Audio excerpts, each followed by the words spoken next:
ভারতবর্ষের গভর্নমেন্টের সাথে হয়েছে কেতিয়া বহা হৈছিল আপনার 2015 সালত হয়েছে। কি কি আলোচনা হৈছিল?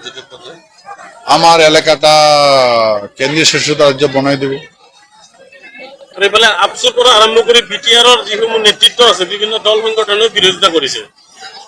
না মই তো ভাবো যে বিরোধিতা না করাটাই ভালো নাকি। অনুরোধ করছো বিরোধিতা যেন নকরে। কেন্দ্রীয় শাসিত রাজ্য হব, এক্সক্লুসিভ ডেভেলপ হব, সকলে মিলেমিশে থাকিব, মানুষ বিকাশাহে বিচারে। এক্সক্লুসিভ যদি ডেভেলপ হয় কি অসুবিধা আছে? দাবী কৰিছে পৃথক বড়োলেণ্ডৰ। না আপনি চাওক এই আসাম স্টেট যে হয়েছে এতে খালি কাই আছে, এতে খালি আহোম গুলা আছে নাকি? মুসলমান নাই, বড় জাতি নাই। বড় জাতি গুলা কোথায় আছে? বড় জাতি গুলা কোদ আছে? রাভা গুলা কোদ আছে? মুসলমান গুলা কোদ আছে? কলিতা গুলা কোদ আছে? আর সুতিয়া গুলা কোদ আছে? হ্যাঁ কোদ আছে? একেলগে আছে। একেলগে অসুবিধা কি? গভর্নমেন্ট হব, সেন্টার গভর্নমেন্ট চলাব, অসুবিধা কি? ডেভেলপ করে দিব। মানুষ বিকাশে লাগে, মেন আর মেশিনের যুগত বিকাশে লাগে। যেটা কথা কৈ আছো গভর্নমেন্টে আমাক কনভিন্স করেছে এক্সক্লুসিভ ডেভেলপ করব, অনুসরণ করিবার লাগে।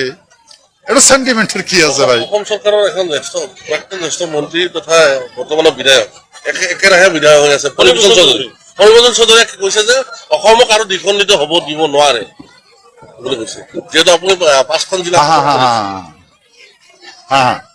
এর ইতিহাস তো আপনি গমে পায়, মুই কি কম? রাইজে না কইছে, তাক বুঝাই দিছে না, তার কানত নিশ্চয় সোমাইছে।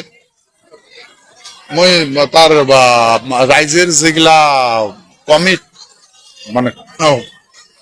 কমিটমেন্ট, হ্যাঁ এগুলা না মই দেখছি তো, মানুষ তো ভালোই কইছে।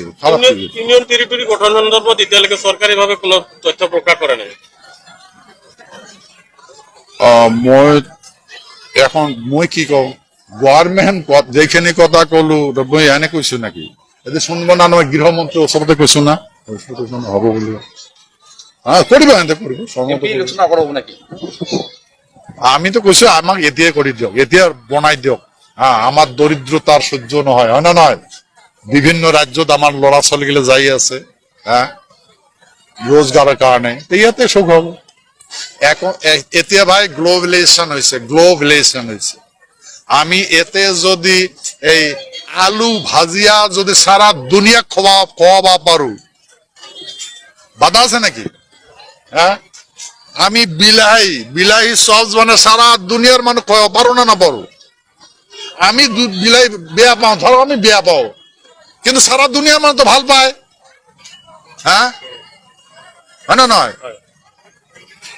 তাহলে আমি সারা দুনিয়া খাওয়াবো পারিম, কিন্তু তার কারণে তো ইকুইপমেন্ট লাগিব, গভর্নমেন্টের ইয়া লাগব, সহায়তা লাগব, ইকোনমিক ইয়া লাগব, অ্যাডমিনিস্ট্রেটিভ পাওয়ারের সুবিধাটা লাগব, তাহলে হব। ঘরে ঘরে যদি মানুষ বিকাশ হয়, যেটা আমি কলু যে মোর বিশ্বাস এটা অভূতপূর্ব বিকাশ হব। আর বিশেষ করে এই এলাকাটা সেন্সিটিভ এলাকা। হ্যাঁ গতিকে ভারতের গৃহমন্ত্রী মোক কৈছে অমিত শাহ, ভারতের মহামান্য গৃহমন্ত্রী, মাননীয় গৃহমন্ত্রী মোক কৈছে যে আমার হাতত পাওয়ার দিব। আর কি কবার লাগা আছে, বাকি আছে নাকি? দিব দিব অতি শীঘ্র। হ্যাঁ বৈঠক কেতিয়া হ'ব পাৰে? মোর বিশ্বাস এই কেইদিনের ভিতরে মাতিব নাকি? হব।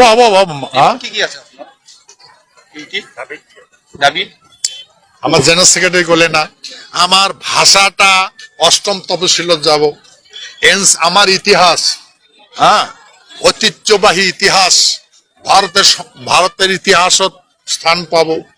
আমার বিশ্ব মহাবীর শিলায় ভারতবর্ষের বিভিন্ন স্থানত, ভারতবর্ষের রাজধানী প্রতিষ্ঠিত হব, সমস্ত জায়গা দেখলে হবে।